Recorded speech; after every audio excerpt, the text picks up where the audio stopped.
राष्ट्रपति के चुनाव की दौड़ में बहुत से नाम शामिल हो रहे हैं। उन्हीं नामों में से एक नाम है बिहार के मुख्यमंत्री नीतीश कुमार का भी।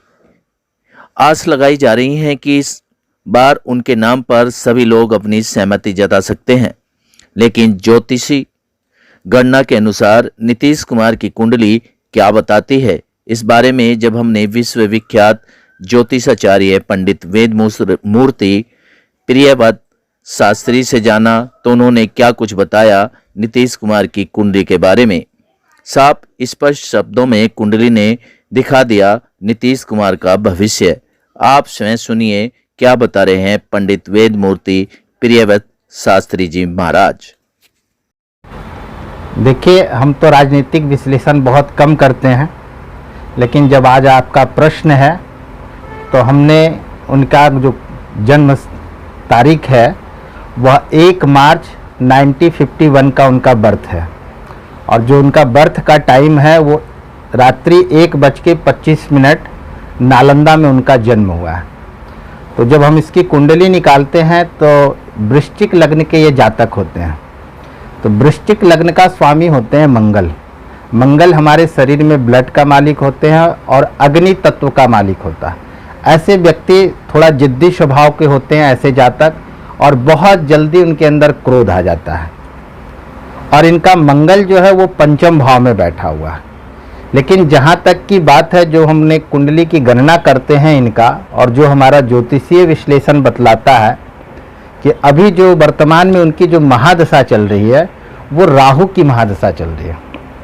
और राहु इनका 2 मार्च 2021 के बाद से प्रारंभ हो गया है, और ये राहु की महादशा करीब 18 साल की महादशा होती है।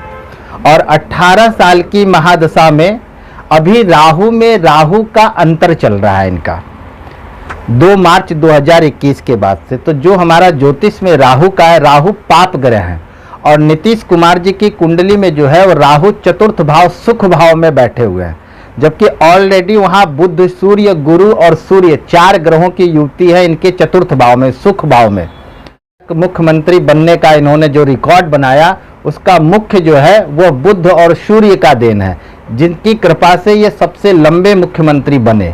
लेकिन अब जो इनका 2 मार्च 2021 के बाद जो समय इनका चल रहा है, और ऐसे जिन लोग जातकों की इस तरह की कुंडली होती है, तो गुरु और राहु, गुरु चांडाल योग बन रहा है इनकी कुंडली में। और गुरु चांडाल योग बनने के कारण क्या होता है कि ऐसे जातक का धीरे धीरे जो स्मरण शक्ति कम होने लगती है, और उनका प्रभाव जो जनताओं में जितना रहता है उसमें काफ़ी गिरावट आने लगती है।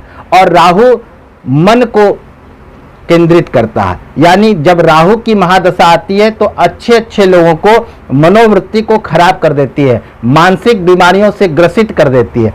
ऐसे व्यक्ति मन से विचलित हो जाते हैं और किसी भी कार्य क्षेत्र को सही रूप से, सही ढंग से नहीं कर पाते हैं। तो राहु की महादशा चलने के कारण जो इनका ग्राफ था वो काफी नीचे आ चुका है, और अभी के वर्तमान में अगर देखा जाए तो राहु अभी इनके ऊपर लंबे टाइम तक चलेंगे। और गुरु चांडाल की जो युवती बन रही है, तो जो पहले इनका ग्राफ था राजनीतिक में, तो वो बहुत कम हो चुका है। इसलिए कहीं भी किसी भी प्रकार से कोई संभव दिखाई नहीं दे रहा है कि देश के सर्वोच्च पद पर ये आसीन हो सकते हैं, क्योंकि अब इनका आने वाला समय जो है वह अच्छा दिखाई नहीं दे रहा है। राजनीतिक भविष्य भी इनका धीरे धीरे डाउन होगा, और ये राहु की महादशा इनको धीरे धीरे धरातल की ओर लेके जाएगी। और ऐसा कहा गया हमारा ज्योतिष में कि जब गुरु और चांडाल की युति होती है राहु का चतुर्थ भाव में, और जब महादशा आती है तो थोड़ा अहंकार भी उत्पन्न हो जाता है।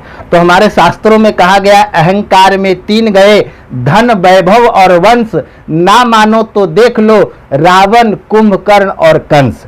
तो इस तरह की प्रवृत्ति व्यक्ति के अंदर आ जाता है, जिसके कारण उसकी मनोवृत्ति काफी खराब हो जाती है, चीजों का वो आकलन नहीं कर पाते हैं। और ऐसे यहाँ तक हमारे रावण संहिता और भृगु ज्योतिष में बताया गया कि अगर इस तरह की महादशा चलती है तो धीरे धीरे व्यक्ति मानसिक रोगी हो जाता है, और यहाँ तक कि उसका इलाज भी संभव नहीं हो पाता है। तो इसलिए हमारा तो यही कहना होगा कि जो उनकी कुंडली में जो विष योग चल रहा है उस योग का समाधान करें, जिससे उनका आगे आने वाला जीवन अच्छा हो, आनंदमय हो और सुखमय हो। राजनीतिक भविष्य अब इनकी अच्छी दिखाई नहीं दे रही है।